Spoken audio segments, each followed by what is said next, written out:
كلمتان حبيبتان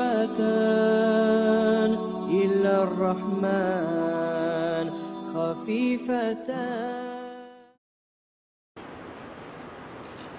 968. hadis. وعن أبي جعفر عبد الله بن جعفر رضي الله عنهما قال أردفني رسول الله صلى الله عليه وسلم ذات يوم خلفه. Abi Cafer aytadi, bir gün meni Rasulullah o'zini artina tuyaga mindirdi deb aytadi. Tuyam bormi?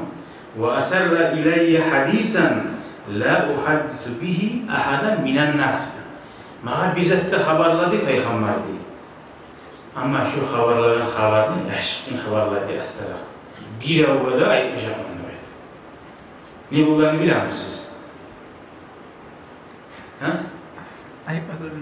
Aytmashaman deyici aytib bularsan. Bir avvada aytmashaman men aytmayman. Nizat aytgan payg'ambar alayhisolatu vassalam aytmayman. Bu bir. Bu da safarga baylaib zotda yo'lga chiqqanini aytgan bo'lgan. وكان أحب ما استتر به رسول الله صلى الله عليه وسلم لحاجته هدف أو حائش نخل. Şimdi Peygamber Aleyhisselatü Vesselam hacetke varamsa da safarda korusu bir terek nartına ya da bir çiğ nartına varaydı beyler.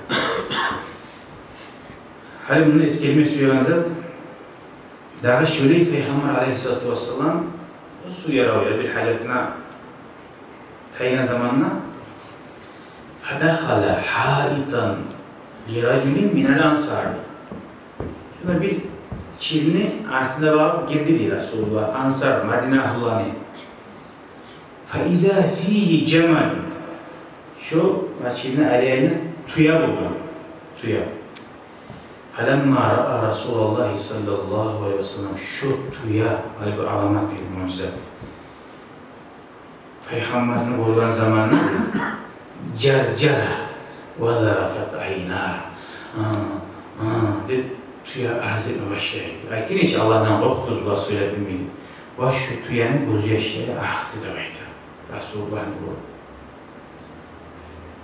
Fe'atâhun nebiyyü Peygamber aleyhissalatu vesselam şu tuyanı bir gıyni vardı.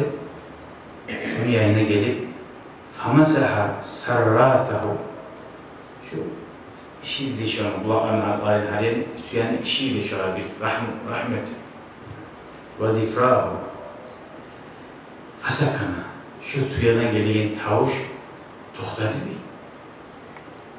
Fakal Peygamber aleyhissalatu vesselam ayttığı buyurdu men rabbu hazel cemali kimdir şu tuyanı yessi dedi. Liman hazel cemalu kim nedir şu tuyada baktı. Hayya fatan minel ensari Madine ahlulardan bir yaş gelip aytti. Fakal hâzâ li ya Resulallah. Şu tuya meniki ey Allah'ın elçisi dedi. Fakal Peygamber aleyhisselam mücahilleşe aytti. Efalâ tettekillâhe fî hâzihil behîme elleti mellekekallahu iyyâha. Allah'tan sen korkmayın mısın demektir. Şu tuyanı Allah sana koluna bergen. Sen yetisi bolgansan şu var. Allah-u Teala sana mulk etip bergen. Sen şu tuyaya baktan yaktı. Korkmayın mısın Allah'tan?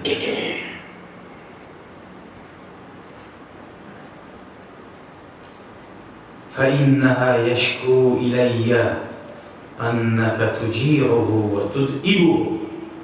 Bu tuya mazur az etti diye. Sen bunu incitasan, sen bunu açıdesen demektir diye.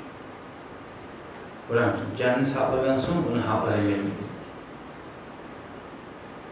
Hatta can olsa da. Bir adam var, cavanı haram verir mi? Katullarına haram veriyor diye. Suyamızın yaşama işlediği, o zaman aşağı geçip harap uyuyatıran.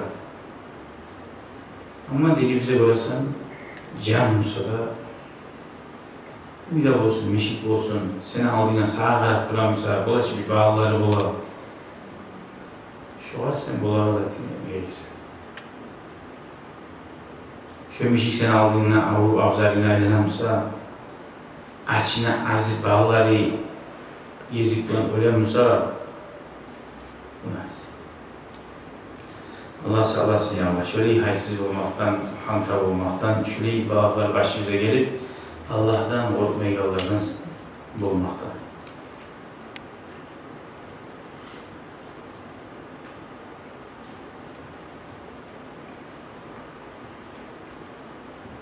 Bu hadisten anladık Peygamber Aleyhisselatü Vesselam mucizeleri, hatta hayvanlar Hazreti Peygamber anlat, o bize anlatılan zatları Allah yaratkan zatlara necik yazsın matalarını.